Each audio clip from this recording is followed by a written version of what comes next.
बिस्मिल्लाहिर्रहमानिर्रहीम। अस्सलाम वालेकुम। आज 24 दिसंबर बरोज़ जुमेरात हम बात करेंगे नवाज शरीफ के ख़िलाफ़ गैर कानूनी प्लाट अलाटमेंट केस में। आज बड़ी अहम डेवलपमेंट हुई है। जज असद अली ने बड़ा अहम ऑर्डर पास किया है, वो मैं आपके साथ शेयर करूंगा। खोखर बिरादरान के ख़िलाफ़ नैब इंक्वायरी का मामला बड़ा गर्म हो गया है, उसके ऊपर भी हम बात करेंगे। एक और लीगी MPA जो आज भाग कर पेशावर हाई कोर्ट पहुँचे हैं गिरफ्तारी से बचने के लिए, वो क्या मामला है उसके ऊपर भी हम बात करेंगे।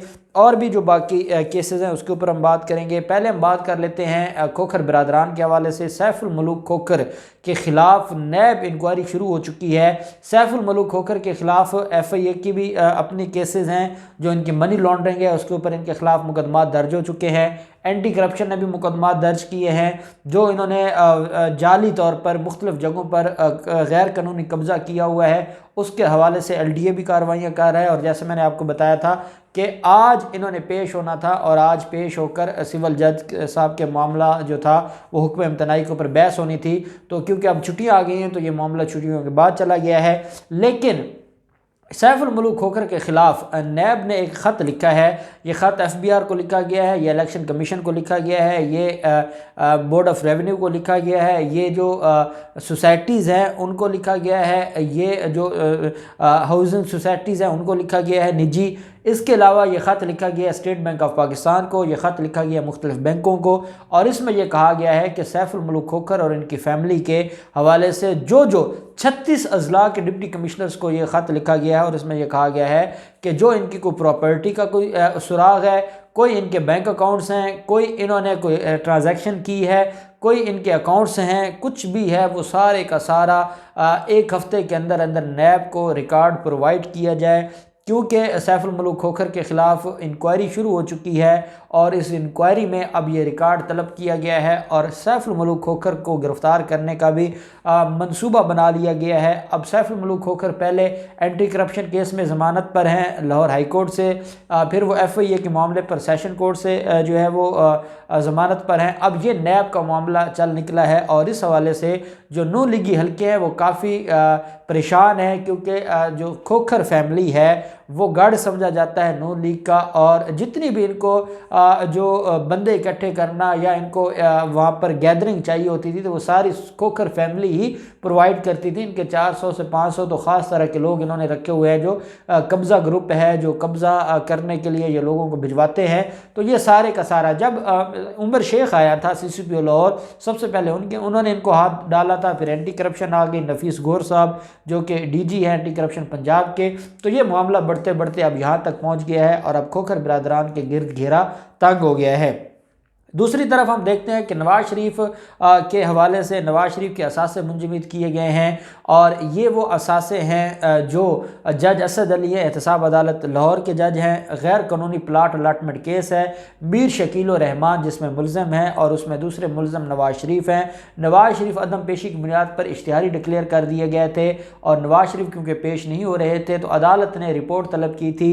जो नैब अथॉरिटीज़ ने लास्ट डेट ऑफ हियरिंग पर रिपोर्ट अदालत में सबमिट करवाई है, वो रिपोर्ट मैंने आपके साथ शेयर की थी कि उसमें इतने घर हैं, इतने उसके लग्जरी गाड़ियां हैं, ट्रैक्टर्स हैं, शेयर्स हैं उनके मुख्तलिफ शुगर मिलों में, मुख्तलिफ इंडस्ट्रीज़ और कंपनियों में उनके शुगर जो शेयर्स हैं वो सारी डिटेल्स अदालत में जमा करवाई गई थी। अदालत ने आज वो तहरीरी ऑर्डर जो है वो जारी फरमाया है। DG नैब लाहौर को ये कहा है कि नवाज शरीफ की अंदरून और बैरून मुल्क, ये बड़ा अहम है इस केस के अंदर। जो जज है असद अली, उन्होंने दोनों जो प्रॉपर्टीज़ हैं अंदरून और बैरून मुल्क जो प्रॉपर्टीज़ हैं नवाज शरीफ की, वो सारी की सारी कुर्क करने का हुक्म जारी किया है। और अदालत ने कहा है कि एक हफ्ते के अंदर अंदर सारी जायदाद जब्त करके कुर्क करके उसकी जो रिपोर्ट है जज असद अली ने कहा है कि वो अदालत में सबमिट करवाई जाए। और DG नैब लाहौर को कहा है कि ये अपनी आप सरपरस्ती में करें और इसमें कोई सुस्ती नहीं चाहिए, कोई गफलत नहीं चाहिए। और एक हफ्ते के अंदर अंदर रिपोर्ट जज असद अली ने तलब कर ली है।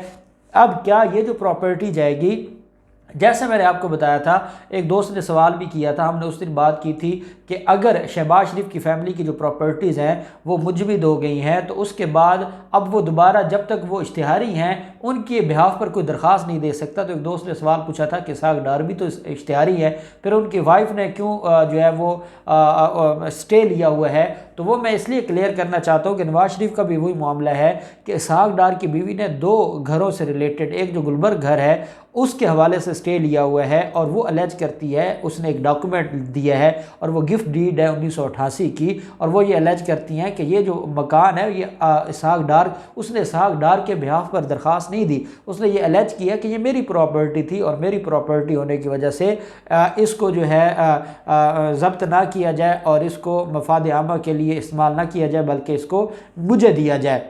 अब ये इसहाक डार ने आकर दरख्वास्त नहीं दी थी, उसके बिहाफ पर किसी ने दरख्वास्त नहीं दी थी। इसी तरीके से नुसरत शहबाज है, सलमान शहबाज है, राबिया इमरान है, इन सारे लोगों की जो प्रॉपर्टीज़ मुंजमद हुई हैं ये खुद या इनके बिहाफ पर कोई दरख्वास्त नहीं दे सकता। जैसे मरीम नवाज़ ने तोशा खान रेफरेंस में नवाज शरीफ के बिहाफ पर दरख्वास्त नहीं दी, वो जो 2 घर है बाकी सारी प्रॉपर्टी को तो वो नहीं छेड़ सकती जब तक नवाज शरीफ आकर जो है वो जो इश्तिहारी हुए हैं वो आकर अदालत में सरेंडर नहीं करते और ख़ुद दरख्वास्त नहीं देते, वो मुंजमद ही रहेगी, वो सरकार का माल हो जाएंगी। ये जो मामला है कि वो ये अलर्ज करती हैं कि ये 2 प्रॉपर्टीज़ नवाज शरीफ की नहीं थी, मेरी माँ की थी, तो वो उस वजह से उन्होंने दरख्वास्त दी। तो ऐसे ही अब नवाज शरीफ की ये जो जायदादें ज़ब्त हुई हैं या मुंजमद हुई हैं, ये सारी की सारी भी जो है अब सरकार की है और जब तक नवाज शरीफ सरेंडर नहीं करेंगे उनको मज़ीद कोई रिलीफ नहीं मिलेगा। बिल्कुल ऐसे ही जैसे उस दिन हमने बरतानिया के हवाले से एक स्टोरी जो है वो सामने लेकर आए थे, जो नेशनल क्राइम एजेंसी है यूके की, जो वो मनी लॉन्डर्स के ख़िलाफ़ कार्रवाई कर रही है, मनी लॉन्ड्रिंग करने वालों के ख़िलाफ़ कार्रवाई कर रही है। और जैसे उन्होंने अपना आगाह किया है अपनी जो हुकाम है उनको कि पाकिस्तान से कैसे आज भी वो रिश्वत का पैसा मनी लॉन्ड्रिंग के ज़रिए यहाँ पर आ रहा है और लंदन अमाजगाह बन चुका है। तो जैसे इनकी प्रॉपर्टीज़ लंदन में ख़तरे में है, इनकी प्रॉपर्टीज़ जो है पाकिस्तान में है सबसे ज़्यादा या लंदन में है और फिर बाकी मुल्कों में यूएई में भी है और ऑस्ट्रेलिया में भी है, न्यूजीलैंड में भी है इनकी प्रॉपर्टीज़। तो ये जो मामला है ये आहिस्ता आहिस्ता अब नवाज शरीफ डेफिनेटली जो रियासत के ख़िलाफ़ कोई भी स्टैंड नहीं ले सकता, रियासत का मुकाबला कोई नहीं कर सकता। और दूसरे ममालिक ने भी हमेशा रियासत को देखना होता है, वो ज़ाती मामलात को नहीं देखा करते।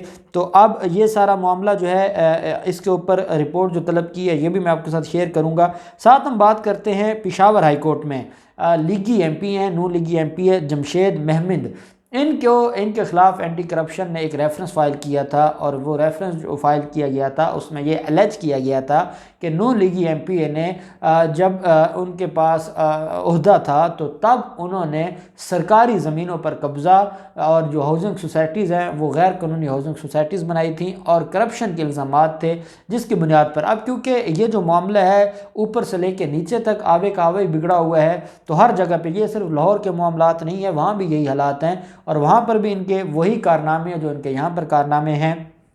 अब अदालत में ये दरख्वास्त लेकर गए पेशावर हाई कोर्ट में और ये कहा गया कि जो मेरे ख़िलाफ़ दरख्वास्त है या जो मेरे ख़िलाफ़ कार्रवाई है वो बिल्कुल गैर कानूनी है, उसकी कोई कानूनी हैसियत नहीं है क्योंकि मैं जो है वो एक ले मैन हूँ, मैंने कभी भी सरकारी ओहदे को मिसयूज़ नहीं किया और मेरे ख़िलाफ़ मैंने जितनी प्रॉपर्टीज़ ख़रीदी हैं ये मैंने अपने जायज़ जो मेरे सोर्सेज थे उससे ख़रीदी हैं और ये जो मेरे ख़िलाफ़ एलिगेशन है ये बिल्कुल झूठ पर मबनी है और मुझे मुआफ़ी दी जाए और मेरे ख़िलाफ़ कार्रवाई ना की जाए। ये मामला जब उठाया गया तो अदालत ने सिंध पेशावर हाई कोर्ट ने इस सारे मामले के ऊपर एक तो 12 जनवरी तक उनको जो है जो 14 जनवरी तक जो एंटी करप्शन है उन्होंने गिरफ़्तार करने से रोक दिया है एंटी करप्शन को, और साथ जो हुकूमत है KPK की उससे जवाब तलब कर लिया है कि वो 14 जनवरी तक जवाब जमा करवाए और वो अदालत में बताए कि ये जो लीगी MPA है इसकी कौन कौन सी प्रॉपर्टीज़ हैं, कौन कौन सी गैर कानूनी है, इसने कैसे कैसे करप्शन की है, वो सारी रिपोर्ट अदालत में सबमिट करवाए। अदालत वो रिपोर्ट देखेगी, दोनों साइड्स के वकला की बहस सुनेगी और उसके बाद अदालत डिसाइड करेगी कि क्या इनको ज़मानत मिलनी चाहिए या इनका मुकद्दर जो है वो जेल है। तो ये 14 जनवरी को अब इसका फ़ैसला होगा और अदालत ने इसके ऊपर रिपोर्ट तलब कर ली है। चेयरमैन PTV नईम बुखारी की तैनाती के ख़िलाफ़ इस्लामाबाद हाई कोर्ट में आज समाअत हुई है और जब वहाँ पर एक दरख्वास्त दरख्वास्त फाइल की गई और ये कहा गया कि अगर एक चपड़ासी को भी लगाना हो तो उसका भी कोई प्रोसीजर है, कोई इश्तिहार दिया जाता है, कोई भर्ती का जो एक किसी की भी ओहदे की अपॉइंटमेंट के लिए जो तरीक़ाकार है उसको नज़रअंदाज किया गया है। और अताउल हक कासमी का जो मामला था, उनकी तैनाती के ख़िलाफ़ जो फैसला सुप्रीम कोर्ट का आया था, ये उसकी भी खिलाफ वर्जी है। और वो अताउल हक कासमी का जो फैसला है उसके ख़िलाफ़ वो भी इस्लामाबाद हाई कोर्ट में पेश किया गया और अदालत को ये कहा गया कि हमें बताया जाए कि ये सारे का सारा जो मामला है कैसे नईम बुखारी को इतना बड़ा ओहदा दे दिया जाता है और बग़ैर प्रोसीजर को अडॉप्ट किए ये ओहदा दिया जाता है, तो उसको ओहदे से हटाया जाए और थ्रू प्रोसेस ऑफ लॉ जो प्रोसीजर लिखा गया है उसको अडॉप्ट करते हुए ये सारी की सारी कार्रवाई की जाए। क्योंकि चेयरमैन जो हैं वो पीटीवी नईम बुखारी, उन्होंने जाते ही पीटीवी के अंदर जो माफियाज थे उनको घर भेज दिया था, उनके खिलाफ बड़ी कार्रवाइयाँ की थी। और नईम बुखारी ने यह भी कहा है कि वो ना वहाँ से कोई पैसा लेंगे ना मराहत लेंगे, वो सिर्फ़ और सिर्फ खिदमत के जज्बे से गए थे। इसी वजह से उन्होंने बार काउंसिल्स को ख़त भी लिखा है कि मुझे वकालत की, मुझे जो मेरी प्रैक्टिस है उसकी भी इजाज़त दी जाए, क्योंकि ये जो सरकारी ओहदा है ये मैं वॉलंटरली कर रहा हूँ, इसलिए मुझे अपना जो सोर्स ऑफ इनकम है उसको मुझे जारी रखने की इजाज़त दी जाए। तो ये मामला है, इसके ऊपर अदालत ने हुकूमत से जवाब तलब कर लिया है। इसमें यह भी कहा गया है कि नईम बुखारी 65 ईयर्स ओल्ड हैं और वो कैसे इस महकमे को चलाएंगे, ये सारे सवालात पर जो चीफ जस्टिस हैं अतर मिनल्ला साहब, इन्होंने जवाब तलब कर लिया है। आप देखते हैं इस मामले में क्या बनता है, जो भी डेवलपमेंट होगी हम आपके साथ शेयर करते रहेंगे। अल्लाह पाक पाकिस्तान का हामी नासिर हो। बहुत शुक्रिया। अल्लाह हाफिज़। पाकिस्तान जिंदाबाद।